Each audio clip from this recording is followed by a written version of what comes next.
Nunca imaginé que una simple llamada telefónica pudiera cambiarlo todo. Aquel viernes, el teléfono sonó justo cuando estaba sirviendo el café. Reconocí la voz al instante. Claudia, mi nuera.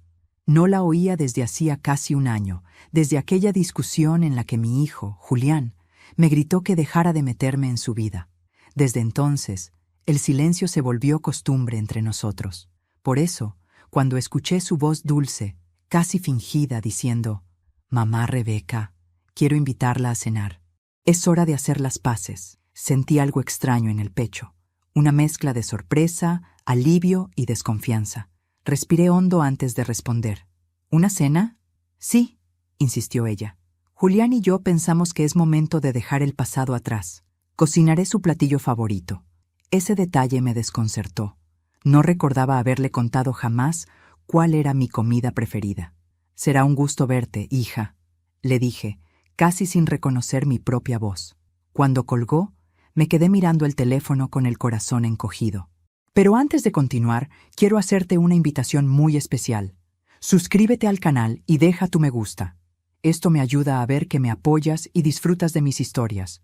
Y comenta aquí abajo desde qué ciudad nos estás viendo. Ahora, continuemos. Esa noche me senté junto a la ventana a mirar la lluvia. El reflejo del vidrio me devolvía la imagen de una mujer cansada, con más cicatrices que años. Recordé la última vez que estuve en casa de Julián. La tensión, las miradas, el frío en el aire aunque fuera verano. Claudia apenas me habló aquella tarde. Solo me observaba con una sonrisa educada y una mirada de piedra. Mi hijo, en cambio, evitaba cruzar palabras, como si temiera que cualquier frase fuera un detonante. Yo sabía que Claudia había cambiado a Julián. Lo había vuelto distante, controlado, ajeno. Por eso, la invitación me sonaba a trampa o milagro. Y como toda madre, preferí creer en el milagro. Pasé el día limpiando la casa, preparando un pequeño obsequio, un álbum de fotos de Julián cuando era niño. Cada imagen era una herida vieja, pero también un recordatorio de que el amor no se apaga aunque lo quieran ahogar. Quizá esta cena sea el comienzo de algo nuevo, pensé. Una parte de mí aún creía en las segundas oportunidades. Llegué temprano. El reloj del pasillo marcaba las 7:30 cuando subí al piso del departamento.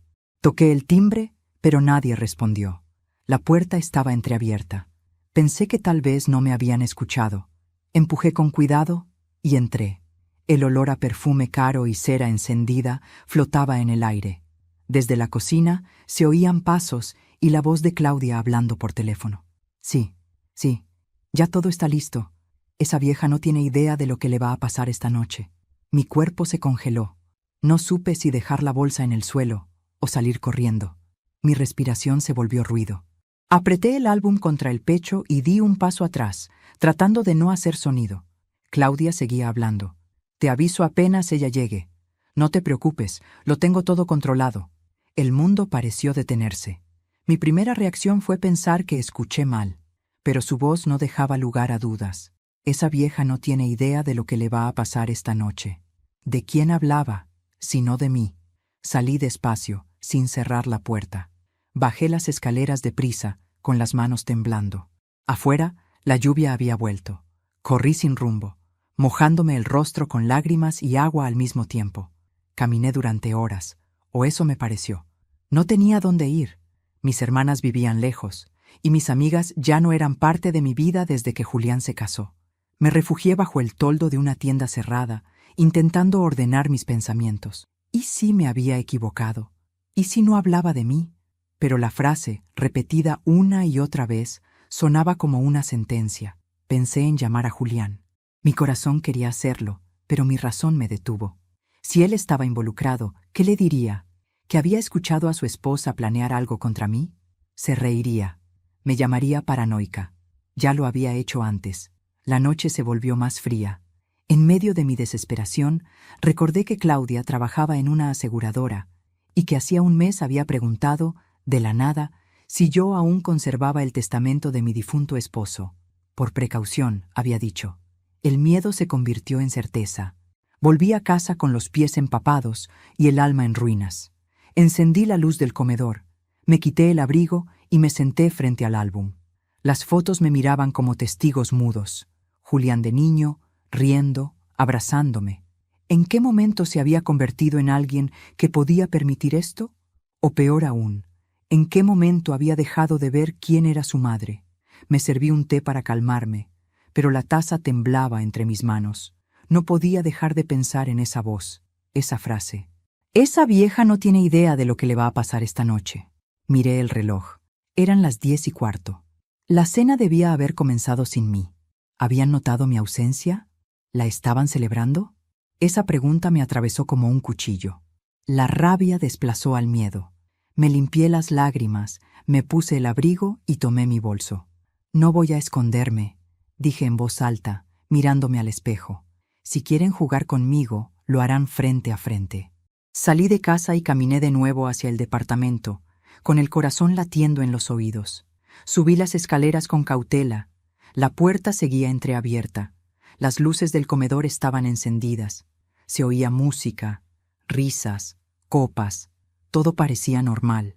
Apreté el picaporte con los dedos fríos. Lo giré despacio y abrí la puerta. Entré sin hacer ruido. El aroma del vino y del asado llenaba el aire. Di 2 pasos. Entonces miré hacia atrás y lo que vi me heló la sangre.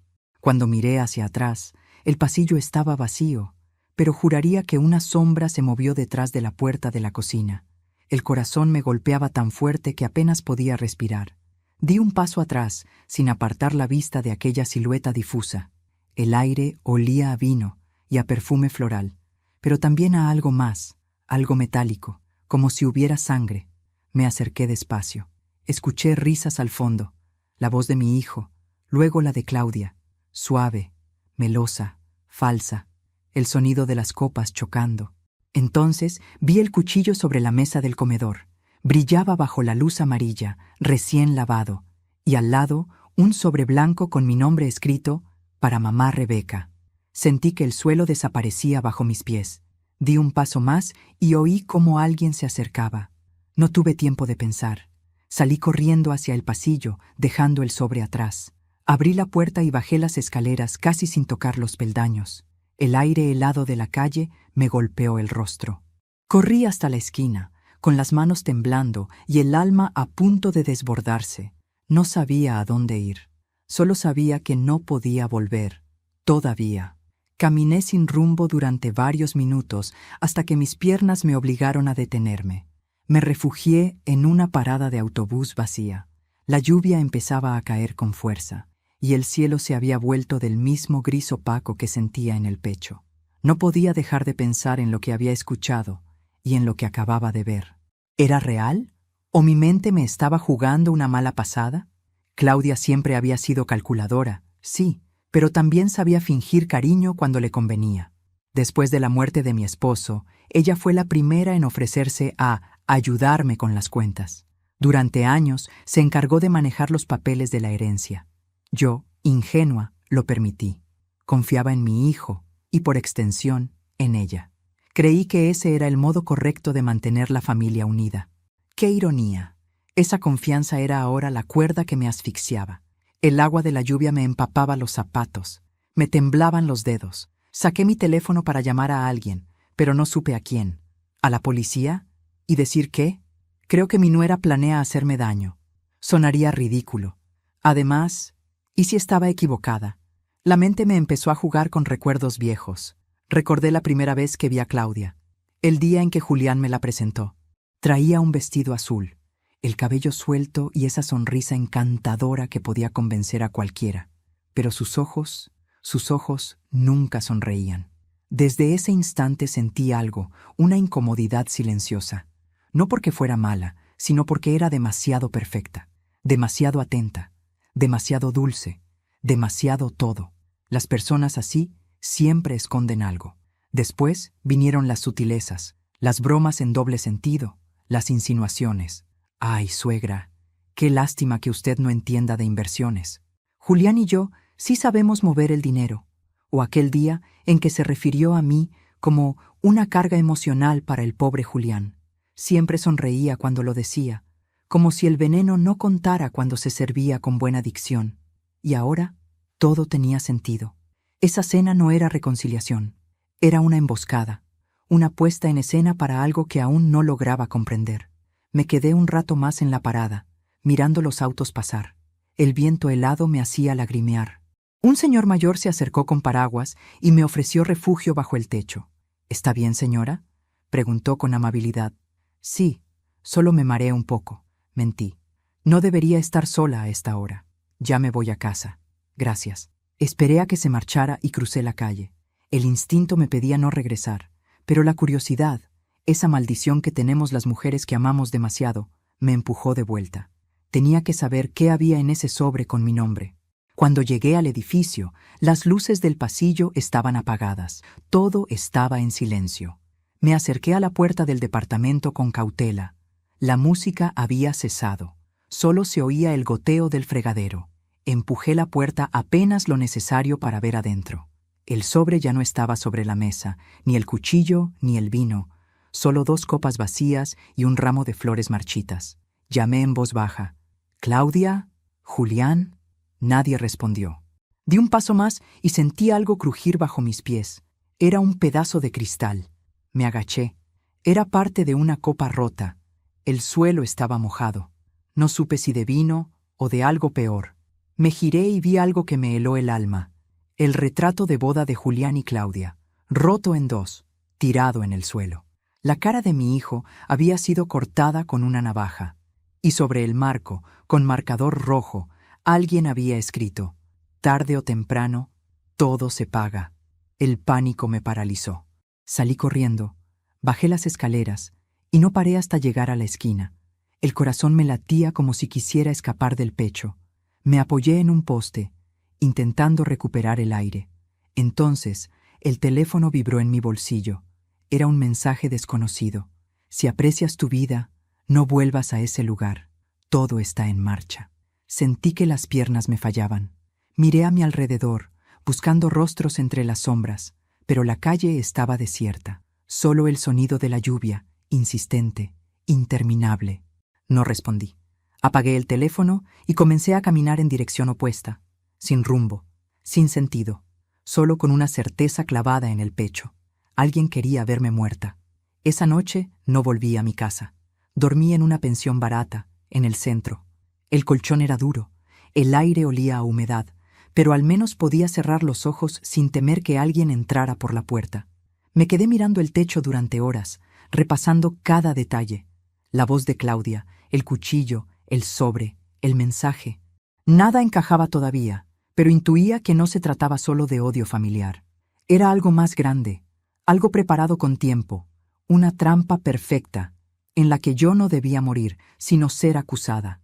El sueño me venció al amanecer, y antes de dormirme, susurré para mí misma: si creen que me voy a dejar destruir, no me conocen. La mañana siguiente desperté con el corazón aún desbocado. El reloj marcaba las 9 y el sonido del tráfico en la calle me devolvió a la realidad. Durante unos segundos no supe dónde estaba. El olor a humedad de aquella habitación alquilada me recordó la noche anterior, la voz de Claudia, el cuchillo, el sobre, el mensaje anónimo. Todo seguía ahí, grabado en mi mente como una pesadilla que no se disolvía con la luz. Tomé un sorbo del té frío que había dejado en la mesita y mientras lo hacía, supe lo que tenía que hacer. No podía quedarme escondida. Si quería entender qué tramaban contra mí, debía volver. Pero esta vez no como la madre ingenua que esperaba afecto, sino como una mujer que había visto el rostro del peligro. Me duché, me vestí con ropa sencilla, pantalón oscuro, blusa beige, y guardé en mi bolso algo que siempre me acompañaba desde que enviudé. Un rosario, no por fe, sino por costumbre. El tacto de las cuentas frías entre los dedos me daba una extraña sensación de control, de conexión con algo más allá del miedo. Salí de la pensión y caminé hasta la parada del autobús. Cada paso era un diálogo interno entre el temor y la determinación. Ve, pero no hables mucho. Sonríe, pero observa. Escucha, Rebeca. Escucha. Cuando llegué al edificio, el portero, un muchacho joven que apenas conocía, me miró con extrañeza. ¿Otra vez por aquí, señora Aguirre? Sí, dije con naturalidad. Mi nuera me invitó a cenar anoche, pero tuve que irme antes de tiempo. Quedamos en vernos hoy. El chico asintió, sin sospechar nada. Subí los escalones con el corazón latiendo en el cuello. Al llegar a la puerta, respiré hondo y toqué el timbre. Claudia abrió casi de inmediato. Su rostro mostraba sorpresa y una sonrisa que no llegaba a los ojos. Mamá Rebeca, qué alegría verla. Pensé que se había arrepentido anoche. Tuve un mareo, mentí. No quise preocuparlos. Oh, no se preocupe, lo entendemos. Pase, por favor. La casa estaba impecable, como siempre. Olor a lavanda, velas encendidas, una música suave. Todo perfectamente calculado para parecer normal. Demasiado normal. Julián salió del pasillo con los brazos abiertos. Mamá, no sabes cuánto me alegra verte. Su abrazo fue cálido, pero breve, casi mecánico. Me miró a los ojos, y por un instante creí ver culpa o miedo. No supe distinguirlo. Nos sentamos a la mesa. El mantel era nuevo, los cubiertos brillaban, y el vino tinto esperaba servido en 3 copas. Yo observaba cada detalle, cada movimiento. Claudia hablaba sin parar, contándome anécdotas triviales sobre el trabajo, sobre lo mucho que Alma, mi nieta, estaba creciendo, sobre los planes de vacaciones. Todo tan perfectamente casual que resultaba sospechoso. Tomé el vaso entre mis dedos, pero no bebí. El vino tenía un aroma fuerte, distinto. Mientras ellos reían, fingí un pequeño movimiento torpe y dejé que una gota cayera sobre el mantel. El líquido dejó una mancha oscura. Claudia se apresuró a limpiar con un gesto nervioso. No se preocupe, dijo. Soy torpe también a veces. Torpe. La palabra resonó en mi cabeza. Ella no lo era. Nada en ella lo era. A mitad de la cena, Alma apareció en pijama. Abuela, dijo con voz somnolienta, ¿por qué anoche papá y mamá discutían tan fuerte? Claudia la miró con una sonrisa congelada. Ve a tu cuarto, cariño. Pero la niña siguió hablando. Yo escuché cuando papá dijo que no quería que te pasara nada, abuela. Y mamá le dijo, ya es tarde, todo está hecho. El silencio se volvió un cuarto personaje en la mesa. Mi corazón empezó a latir tan rápido que temí que se notara. Claudia intentó disimular. Los niños inventan cosas, ya sabes, dijo entre risas forzadas. Yo asentí, fingiendo calma, mientras por dentro sentía cómo el mundo se desmoronaba. Alma se acercó y me abrazó por detrás. No te vayas, abuela, susurró al oído. No quiero que te pase nada. Mi cuerpo se estremeció. La abracé con suavidad, sin dejar que Claudia viera mis lágrimas. Después de la cena, Claudia insistió en que me quedara un rato más. Podemos tomar un café, o un licor si prefiere. Gracias, hija, pero mañana tengo que madrugar. Oh, vamos, solo un momento. Noté la insistencia, y eso me confirmó todo. Ella no quería que me fuera. No todavía. Saqué el pañuelo de mi bolso, fingí limpiar mis labios y mientras lo hacía, toqué con los dedos la cámara diminuta que había escondido entre las costuras de mi cartera. Había comprado ese artefacto hacía 1 año, por recomendación de una vecina que vivía sola. Nunca imaginé que llegaría a usarlo así, pero esa noche lo hice. Claudia trajo el café. Julián se levantó para contestar una llamada. Mientras él estaba fuera de la habitación, ella se acercó con la bandeja. Su voz cambió. Ya no sonaba dulce, sino baja, afilada. «Así que volviste, ¿eh?», susurró, sonriendo sin mirarme. «No sabes cuánto me alegra». Me quedé quieta. Ella colocó la taza frente a mí, con un gesto lento. «Este café lo preparé especialmente para usted. Es inolvidable». Sus ojos brillaron con algo oscuro. Por un segundo, pensé que iba a hacerlo ahí, frente a mí, sin miedo, sin esconderse. Pero se limitó a tomar asiento, cruzando las piernas con elegancia. Yo apoyé mis manos sobre la mesa, sin tocar la taza. «¿Por qué tanto esfuerzo por reconciliarte conmigo, Claudia?», pregunté con suavidad. «Porque usted es la madre de mi esposo, y eso la hace importante», respondió con una sonrisa envenenada. «Y porque las cuentas deben saldarse, tarde o temprano». Esa frase, la misma que había leído escrita con marcador rojo sobre el retrato roto. Mi sangre se heló. Julián regresó en ese momento, y ella cambió el tono como si nada. «¿Ya está todo listo, amor?», preguntó ella, fingiendo dulzura. Él asintió, pero no respondió. Yo lo miré, y algo en su expresión me confirmó lo que ya temía. Él también sabía. La cena terminó entre sonrisas tensas. Me ofrecieron llevarme a casa, pero rechacé. Preferí caminar. Necesitaba aire, distancia y pensar. Esa noche, mientras regresaba a mi pequeño apartamento, supe que ya no se trataba solo de supervivencia. Era algo mucho más grande, un plan cuidadosamente elaborado para borrar mi existencia y quedarse con todo lo que me pertenecía. Y mientras caminaba bajo las luces amarillentas de la calle, una idea se abrió paso en mi mente, tan clara como el dolor que sentía. Si ellos tenían un plan, yo también podía tener uno. Esa noche dormí poco, pero desperté con una claridad que hacía mucho no sentía. Había pasado de ser la mujer asustada que huía bajo la lluvia a convertirme en algo distinto, una observadora. Ya no era solo víctima. Ahora tenía un propósito: descubrir la verdad. Y lo haría sin gritos, sin confrontaciones, con paciencia, porque a veces la mejor venganza no es la ira, sino la inteligencia. Me preparé un café amargo y abrí la libreta donde durante años había escrito recetas, fechas y números de teléfono. En esas páginas de papel envejecido comenzó mi contraataque. Escribí lo que recordaba, la frase que escuché por teléfono, la escena del sobre, el cuchillo, las palabras de Alma, la mancha de vino, la sonrisa de Claudia, el brillo de culpa en los ojos de Julián. Todo, cada detalle podía ser una pieza. Luego anoté una pregunta al final de la hoja. ¿Qué quieren exactamente de mí? Decidí comenzar por lo único tangible, la herencia de mi difunto esposo, Arturo. Recordé que, poco antes de morir, me había dicho que dejaba todo arreglado para que yo no tuviera problemas económicos. Él confiaba en Julián para manejar algunos documentos, y fue Claudia quien en su momento se ofreció a ordenar los papeles. Nunca me interesó leerlos.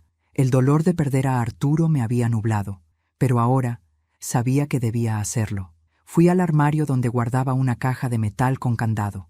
Allí estaban los documentos originales, el testamento, los títulos de propiedad, las copias de la cuenta bancaria, o al menos eso creía, porque al abrir la caja noté algo que me heló. Las firmas no eran las mías. Habían falsificado mi rúbrica.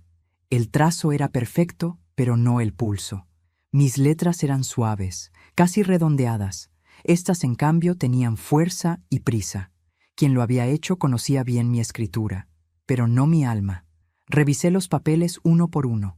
Entre ellos encontré un contrato reciente con el nombre de Julián como representante legal.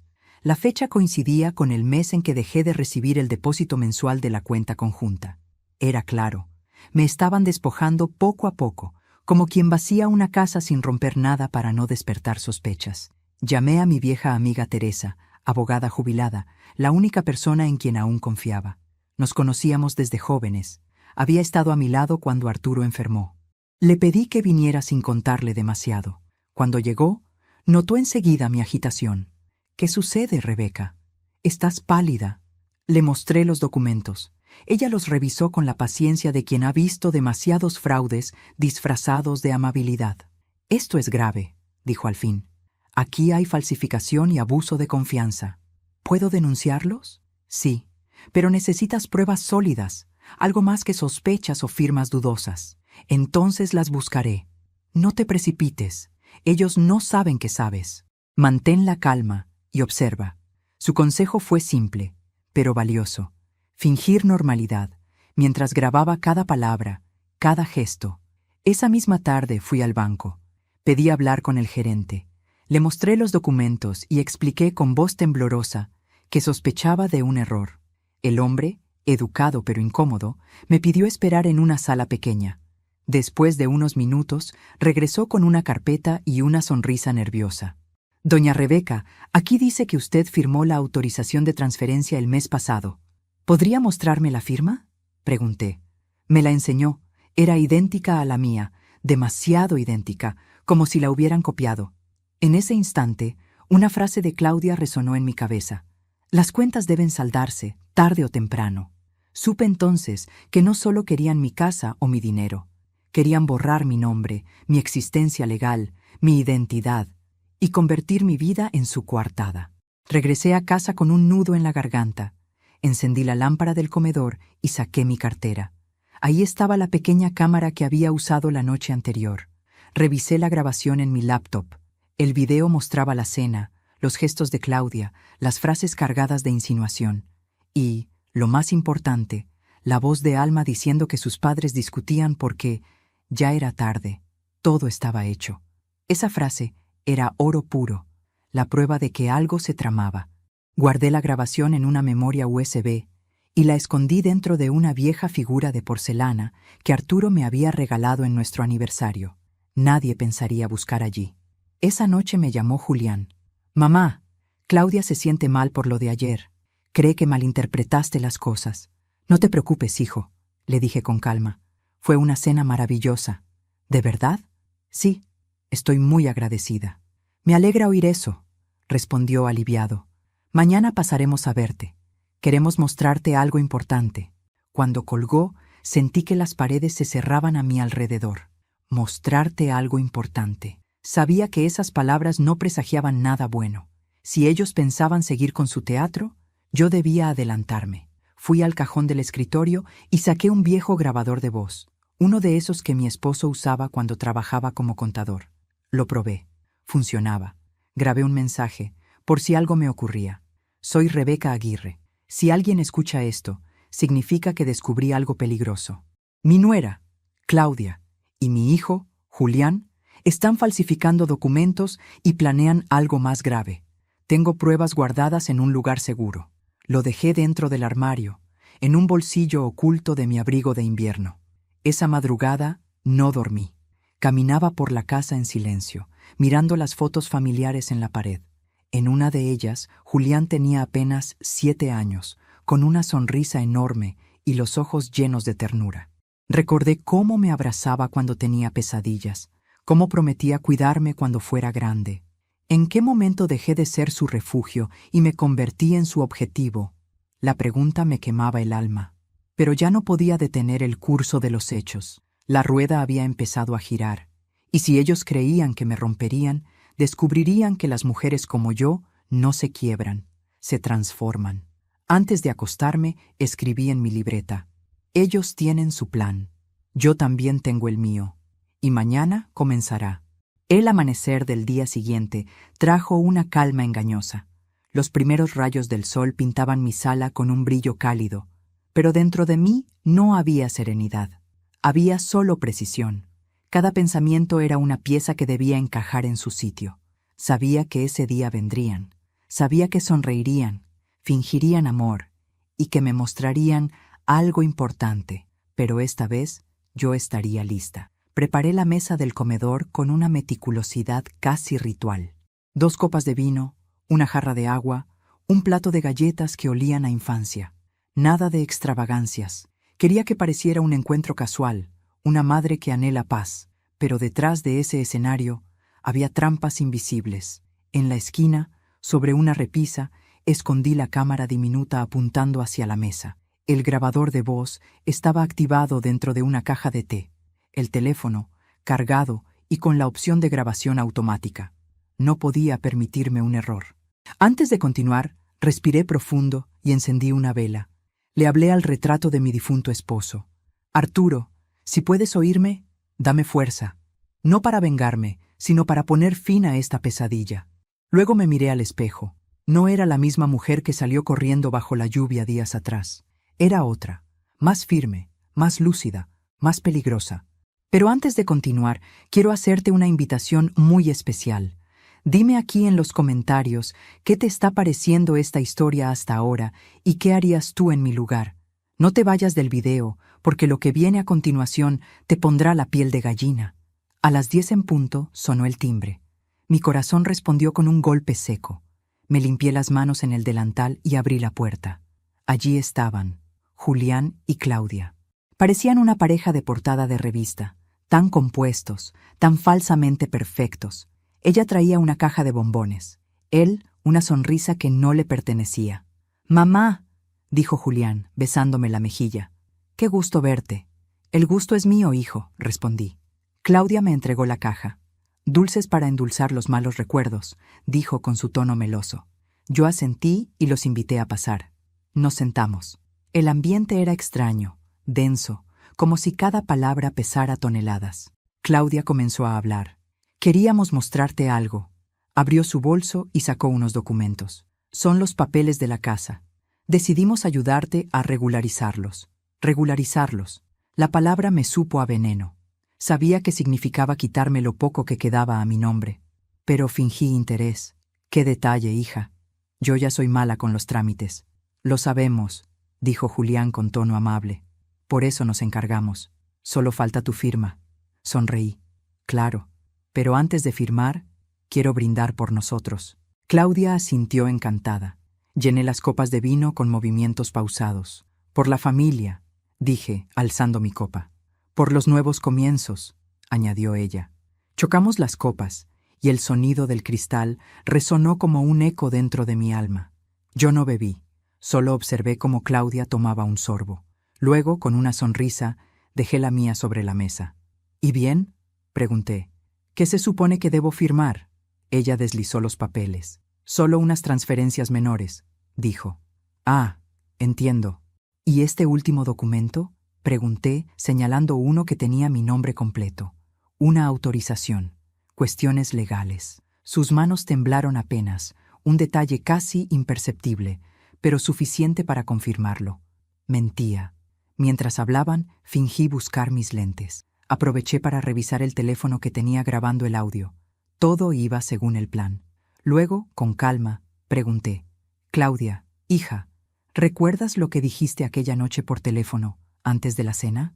Ella se congeló. ¿Qué noche? La noche en que me invitaste.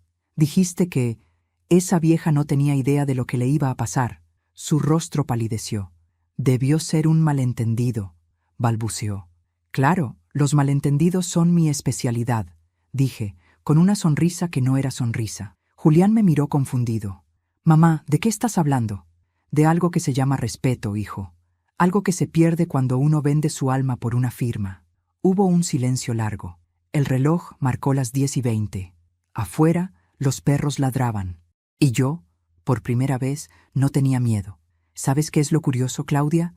Dije, apoyando las manos sobre la mesa. Que a veces los planes más inteligentes se derrumban con una sola voz. ¿Qué estás insinuando?, preguntó, con el ceño fruncido. Nada, solo que una niña inocente suele hablar más de lo que debería. Su expresión cambió de inmediato. Sabía que hablaba de Alma. Sus labios se apretaron, y en sus ojos brilló algo cercano al pánico. ¿Qué escuchó?, preguntó. Más de lo suficiente. Julián se levantó. «Mamá, estás exagerando». Claudia no quiso decir nada malo. «Lo sé», respondí, «pero las grabaciones no mienten». El color abandonó sus rostros. Yo disfruté unos segundos de ese silencio incómodo antes de continuar. «No se alarmen. Solo quiero que sepan que todo lo que se diga aquí está siendo registrado». Claudia se levantó bruscamente. «Esto es una locura». «Sí, lo es», dije. «Una locura que comenzó cuando intentaron hacerme desaparecer». Julián intentó calmarla, pero ella lo apartó. «Te dije que no confiaras en ella», le susurró con rabia. «Basta», gritó él. Yo permanecí en silencio, observando. A veces, la mejor palabra es la que no se dice. La tensión creció hasta volverse insoportable. Claudia tomó los documentos y los rompió. «¿Quieres pruebas, vieja? No tienes nada». «Al contrario, querida», dije levantándome. «Tengo todo». Fui hacia la repisa y levanté la caja de té. «Aquí está la verdad», dije, señalando el grabador. «Tus palabras, tus amenazas, todo». Ella retrocedió, atónita. Julián me miró con los ojos rojos. «¿Por qué hiciste esto, mamá?», preguntó con voz temblorosa. «Porque ustedes me obligaron. Solo queríamos proteger lo nuestro». «¿Lo vuestro?», reí con amargura. «Todo lo vuestro salió de mí, de mi trabajo, de mi amor, de mi entrega». El reloj marcó las 10:30. Afuera se escuchó el motor de un coche. «¿Esperan a alguien?», pregunté con calma. Claudia me miró sin responder. Fui hasta la puerta y la abrí. El sonido de una sirena policial se acercaba. Claudia palideció. «¿Qué hiciste?», susurró. «Lo mismo que ustedes. Preparé mi cena. Solo que la mía no se sirve con veneno, sino con justicia». Y cuando los agentes entraron, con las luces reflejándose en las paredes, Supe que mi trampa había funcionado. Las luces azules de las patrullas iluminaban las paredes de mi sala, tiñendo los retratos familiares con un brillo frío y sin alma. El sonido del radio policial llenaba los silencios que nadie se atrevía a romper. Yo permanecía de pie, apoyada en el respaldo de una silla, con las manos entrelazadas, mientras ellos, mi hijo y su esposa, eran rodeados por 2 agentes. Claudia intentó recomponerse. Su voz, al principio, fue dulce, melosa, casi convincente. Oficial, esto es un malentendido. Mi suegra está enferma. Últimamente confunde cosas, inventa historias. Mire, tenemos documentos para probar que ella nos entregó todo voluntariamente. El oficial la observó sin emoción. Yo me mantuve en silencio. Había aprendido que el silencio, en el momento justo, puede ser más poderoso que cualquier palabra. Señora Aguirre, dijo el agente finalmente, ¿tiene pruebas de lo que afirma? Sí, respondí señalando la repisa. En esa caja hay grabaciones, copias de documentos y un testamento falsificado. El policía asintió y pidió a su compañero que las revisara. El murmullo de los papeles, el clic del grabador y el sonido de las voces reproducidas llenaron el aire con una tensión insoportable. En la grabación se escuchaba claramente la voz de Claudia. Esa vieja no tiene idea de lo que le va a pasar esta noche. Y luego, la voz de Alma, mi nieta, diciendo que sus padres discutían porque ya era tarde. El agente levantó la mirada. ¿Tiene algo que decir, señora?, preguntó, dirigiéndose a Claudia. Ella respiró hondo y por primera vez perdió el control. Su voz se quebró, su máscara se rompió. Todo esto fue idea de Julián, gritó, señalándolo con un dedo tembloroso. Yo solo lo ayudé. Él me obligó. Julián se giró hacia ella, con una expresión de horror. ¿Qué estás diciendo? Tú dijiste que era lo mejor, que había que hacerlo antes de que ella cambiara el testamento. El mundo pareció detenerse. Mis rodillas temblaron. ¿El testamento?, pregunté con voz apenas audible. Julián se quedó callado. Claudia siguió, sin miramientos. Sí, tu hijo temía que lo dejaras sin nada. Pensaba que ibas a donar la casa. Yo solo lo apoyé. No sé cómo seguí en pie. Sentí que el corazón me latía en los oídos. Miré a Julián, buscando en su rostro una negación, una señal de arrepentimiento, pero solo vi vergüenza.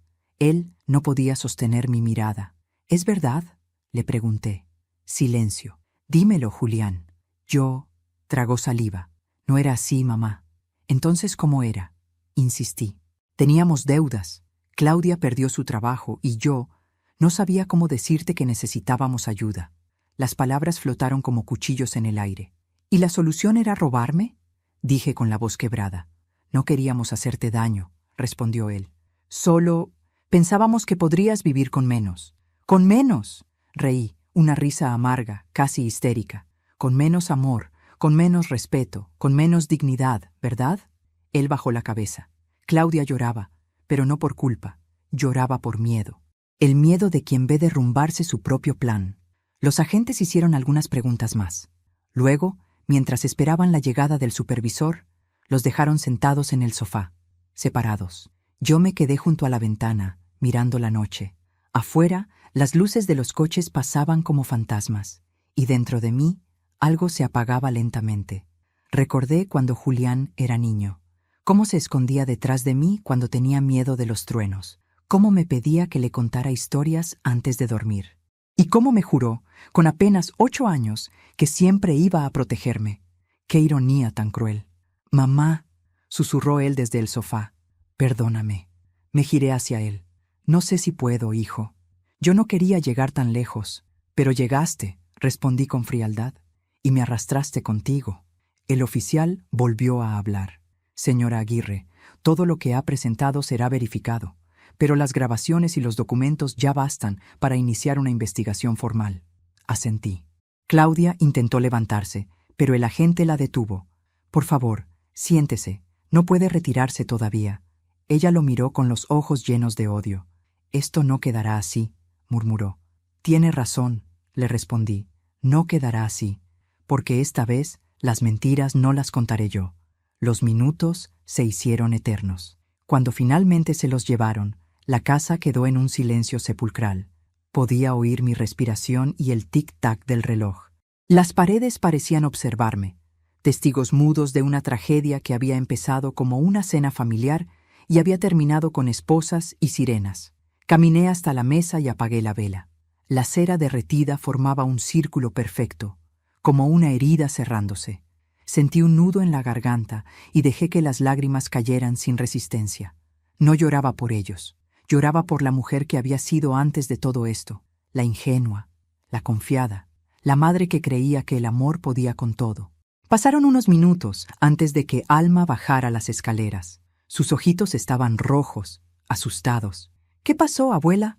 ¿Por qué se llevaron a mis papás?» Me arrodillé frente a ella y la abracé con fuerza. Porque a veces, mi amor, los adultos hacen cosas malas y deben aprender. ¿Ellos van a volver? No lo sé, dije acariciándole el cabello. Pero mientras tanto, tú vas a estar bien, te lo prometo. Ella asintió en silencio, y en ese gesto sentí una chispa de esperanza. Porque aunque el dolor me atravesara, no todo estaba perdido. Esa noche, cuando Alma se durmió en mis brazos, comprendí algo que nunca había entendido del todo, que el perdón no siempre se da por amor, sino por libertad, y que a veces la justicia no llega con castigo, sino con la verdad expuesta. Apagué la luz y me quedé observando la oscuridad. Pensé en Arturo, en su voz, en sus advertencias silenciosas. Quizás él siempre supo que este día llegaría. Quizás por eso me había dejado algo más que una herencia. Me había dejado fuerza. Y mientras el reloj avanzaba, juré en silencio que mi historia no terminaría ahí, porque la verdad apenas había empezado a hablar, y yo no volvería a callarla nunca más. Las sirenas se apagaron a lo lejos, y la noche quedó suspendida en un silencio imposible. Las luces azules desaparecieron, dejando mi casa sumida en una quietud que dolía más que cualquier grito. Todo olía a vino derramado, a papeles rotos, a ceniza de vela y traición. Me quedé sentada frente a la mesa vacía, mirando los platos a medio comer, las copas sin dueño, las huellas de una familia deshecha. No sabía cuánto tiempo había pasado, quizás minutos, quizás horas.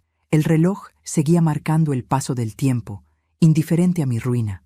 Solo el tic-tac, constante, era testigo de que todavía existía. De pronto, alguien golpeó la puerta. Un sonido seco, firme. Mi corazón dio un vuelco. Por un segundo pensé que era la policía otra vez, o tal vez ellos, pero no. Al abrir, me encontré con la figura del portero del edificio. «Disculpe, señora Aguirre», dijo nervioso. «Vinieron a dejar esto para usted». Me entregó un sobre sellado. Lo tomé, temblando. Tenía mi nombre escrito a mano, con una caligrafía que reconocí de inmediato. Arturo, mi difunto esposo. Me senté, incapaz de abrirlo al instante. El simple hecho de ver su letra era como una punzada en el pecho. El portero se fue, y yo me quedé sola con aquel papel que parecía arder entre mis manos. Finalmente rompí el sello. Dentro había una carta doblada con cuidado y un pequeño documento notarial. Comencé a leer. «Si estás leyendo esto, Rebeca, es porque ya no estoy. Y si llegaste hasta aquí, es porque descubriste lo que temía, que mi confianza en Julián sería puesta a prueba. No lo juzgues con demasiada dureza. El mundo lo hizo débil, pero sí protégelo de quienes lo manipulan. Claudia no es quien dice ser». Mi respiración se cortó. Seguí leyendo, con los ojos nublados. «Antes de conocerte, Claudia vivió un pasado oscuro. Su verdadero nombre es Marina Salcedo y tiene antecedentes por fraude y usurpación de identidad. Julián nunca lo supo, y yo tampoco hasta poco antes de morir. Intenté advertirle, pero ya era tarde. Si algo me pasa, busca al notario Ramiro Estrada. Él sabe la verdad». Sentí que el suelo se abría bajo mis pies. El documento notarial adjunto confirmaba lo imposible. Arturo había modificado su testamento después de la última versión que Claudia me había mostrado, y en esa versión final todo lo dejaba a nombre de Alma, mi nieta. No a mí ni a Julián, a ella. Las lágrimas comenzaron a caer sin permiso. No eran solo de tristeza, eran de alivio, de justicia, de amor más allá de la muerte. Arturo, incluso después de todo, había encontrado la manera de protegernos. Guardé los papeles dentro de mi abrigo y me senté en el sillón. tratando de asimilar lo que acababa de descubrir. El reloj marcaba la medianoche cuando escuché pasos afuera. Me asomé por la ventana y vi a un hombre con traje oscuro bajando de un coche. Su silueta me resultó familiar. Golpeó la puerta con suavidad. «¿Señora Aguirre?», dijo una voz grave. «Soy el licenciado Ramiro Estrada. Su esposo me pidió que viniera a verla cuando llegara el momento. Lo invité a pasar». Su rostro reflejaba respeto, pero también preocupación. Recibí la llamada de la policía. Supe lo que pasó. Y créame, señora, su esposo lo previó todo. Me mostró un maletín y sacó un dispositivo USB. Aquí está la grabación del día que Arturo vino a mi oficina. Me pidió que la guardara hasta que alguien intentara apropiarse de sus bienes. Lo conectamos al computador. Y allí estaba él, Arturo, con su voz firme, su mirada tranquila. Si algún día Rebeca escucha esto, quiero que sepa que la amo. Y que confío en que sabrá ver más allá de las apariencias. He descubierto que Claudia está falsificando mi firma en documentos del negocio. Si algo me ocurre, busquen a Ramiro. Él tiene las pruebas. Y Rebeca, cuida a nuestra nieta. Ella es la única inocente. Mi corazón se quebró. Lloré, pero esta vez no de dolor, sino de gratitud. La voz de Arturo era mi confirmación de que no estaba loca, de que todo lo que había sentido, sospechado y sufrido tenía sentido. Ramiro me explicó que había iniciado un proceso legal antes de la muerte de Arturo, pero que fue detenido misteriosamente cuando él falleció. Ahora, con las grabaciones y el testamento final, todo podía retomarse. Podemos limpiar su nombre y proteger el futuro de Alma, dijo con serenidad.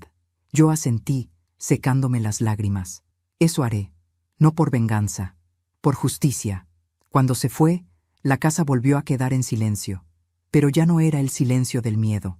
Era uno nuevo, distinto, el de la verdad que empieza a respirar. Me levanté, caminé hasta la cocina y preparé té. Mientras el agua hervía, recordé cada detalle de esa cena, cada palabra de Claudia, cada mirada de Julián. Todo había sido una farsa cuidadosamente construida, pero la verdad había irrumpido sin invitación, como la policía aquella noche. Alma se despertó sobresaltada y vino a buscarme. «Abuela, tuve una pesadilla», dijo. «Ya pasó, mi amor», le respondí, abrazándola. «Soñé que estábamos comiendo todos juntos, pero el plato se rompía. A veces los platos tienen que romperse», le dije, «para que podamos limpiar la mesa y empezar de nuevo». La senté a mi lado, la cubrí con una manta y le susurré. «Tu abuelo te dejó un regalo». Ella abrió los ojos sorprendida. «¿Un regalo?» «Sí, un futuro limpio de mentiras». La niña sonrió, y en esa sonrisa sentí que el círculo comenzaba a cerrarse. Esa madrugada no dormí. Escribí una carta para mi hijo, sabiendo que, aunque no la leyera pronto, algún día lo haría. «Julián, te amé más allá de tus errores. Nunca quise que pagaras por tus pecados, sino que entendieras el daño que causaste. Si algún día decides mirar atrás, recuerda que todavía tienes un hogar, no para justificarte, sino para sanar, porque el amor de una madre, aunque herido, no muere, solo se transforma». La dejé sobre la mesa, junto al sobre de Arturo. La vida había cerrado su ciclo con otro papel, otra verdad, otra herida. Y mientras el amanecer teñía el cielo de un gris rosado, supe que el último acto todavía estaba por llegar, porque la justicia se había abierto paso, sí, pero la paz, esa paz que tanto buscaba, aún estaba por alcanzarme. Han pasado 3 meses desde aquella noche, 3 meses desde que la policía se llevó a mi hijo y a su esposa, desde que mi casa quedó vacía y silenciosa. El tiempo, ese juez implacable, ha ido borrando el eco de los gritos, pero no el recuerdo de lo que aprendí. Ahora los días transcurren lentos. El amanecer entra por la ventana y se posa sobre el mantel de flores, el mismo que usé aquella cena. Ya no tiene manchas de vino, pero cada vez que apoyo las manos sobre él, siento que la tela guarda el peso de las verdades que se derramaron aquella noche. A veces me pregunto si todo esto era inevitable. Si el destino tenía que romperme así para mostrarme quién era realmente mi familia, porque hay heridas que solo se abren cuando uno ama demasiado, y traiciones que solo duelen porque el amor las hizo posibles. Alma vive conmigo. La casa volvió a llenarse de risas, de dibujos en las paredes y canciones desafinadas. Ella no pregunta mucho, pero sus ojos lo saben todo. Tiene la misma mirada compasiva que tenía Arturo cuando me decía que la verdad siempre termina saliendo, aunque se esconda bajo el mantel. Por las tardes caminamos juntas al parque. Ella corre, juega con los pájaros y a veces se detiene para mirarme. «Abuela», me dice con voz dulce, «¿tú perdonaste a mi mamá y a mi papá?» Siempre tardo en responder. «Estoy aprendiendo», le contesto. A veces el perdón no llega de golpe, llega como la lluvia, poquito a poco. Ella asiente, como si entendiera más de lo que debería a su edad. Y yo sonrío, porque sé que, aunque el pasado no se borre, el amor puede florecer en medio de las ruinas. Un día recibí una carta del centro penitenciario. Era de Julián. Dudé en abrirla. Durante horas la tuve entre mis manos, sintiendo el peso de todo lo que significaba. Cuando por fin me atreví, su letra torpe me atravesó el alma. «Mamá, no sé cómo empezar. Todo lo que diga sonará vacío después del daño que te hice. Pero quiero que sepas que estoy pagando cada segundo lo que hicimos. Claudia no soportó la culpa. Intentó quitarse la vida. Yo la perdoné, pero no puedo perdonarme a mí. Te vi esa noche, tan firme, tan tranquila, y entendí que no se puede engañar a quien ya aprendió a sobrevivir. Si algún día decides verme, no será para justificarme, sino para agradecerte, porque fuiste tú quien me enseñó que el amor también sabe decir basta. Con amor y vergüenza, Julián. Lloré, no de rabia ni de tristeza, sino de una ternura rota, porque detrás de esas palabras había algo que nunca dejó de existir. Mi hijo, el mismo que una vez me regaló flores hechas con papel y me prometió cuidar de mí. Fui a verlo una semana después. El sonido del candado, el olor metálico del pasillo y el eco de los pasos me hicieron sentir en otra vida. Cuando apareció al otro lado del cristal, no vi a un criminal. Vi a un hombre cansado, con los ojos hundidos, pero vivos. Tomé el teléfono del cubículo y hablé primero. «Hola, hijo». Él bajó la mirada. «Mamá, no sé si merezco que estés aquí». «Quizás no», le dije suavemente, «pero aquí estoy igual». Nos miramos en silencio. El tiempo no pasaba. Solo existía ese instante suspendido entre el pasado y la posibilidad del perdón. «¿Sabes qué me dolió más, Julián?», pregunté. «No que quisieras mi dinero, ni mis cosas. Me dolió que creyeras que no te quedaba otra salida más que hacerme daño». Él empezó a llorar, sin poder responder. Y en ese llanto entendí que su arrepentimiento era real, aunque llegara tarde. «Te perdono», le dije finalmente. «No por ti, sino por mí, porque no quiero seguir siendo la mujer que carga con el odio de otros». Cuando salí de la prisión, el aire me pareció distinto, más liviano. El cielo estaba nublado, pero dentro de mí algo brillaba. El perdón no había borrado el dolor, pero le había quitado el poder de seguir gobernando mi vida. Esa noche regresé a casa y encendí una vela frente a la foto de Arturo. «Lo logré», le susurré. «No gané, ni perdí, solo sobreviví, y eso ya es suficiente». Alma dormía en su habitación. Me acerqué a la ventana y vi el reflejo de ambas en el cristal, una niña y una mujer que habían cruzado juntas el fuego, y supe que Arturo, donde quiera que estuviera, sonreía en silencio. Hoy la casa huele a pan recién hecho, el mismo pan que solía preparar para Julián cuando era niño. Y aunque las ausencias pesan, el amor también se reinventa. He aprendido que el verdadero poder no está en la venganza, sino en la calma que llega después de decir la verdad. Mientras escribo esto, miro la foto familiar que aún conservo. No la quité de la pared. No quiero borrar la historia, quiero recordarla, para no repetirla. Y si algo deseo que quien escuche mi historia entienda, es esto: que el perdón no significa aceptar lo imperdonable, sino liberar el corazón para volver a respirar. Antes de cerrar este capítulo de mi vida, quiero hablarte a ti, que has llegado hasta aquí. Suscríbete al canal y deja tu me gusta. Esto me ayuda a seguir contando historias reales, historias que nos enseñan que siempre hay salida, aunque parezca que el mundo se derrumba. Y cuéntame en los comentarios, ¿qué harías tú si la traición viniera de tu propia sangre? Soy Rebeca Aguirre, y esta fue mi historia. Una historia de dolor, sí, pero también de fe, justicia y perdón.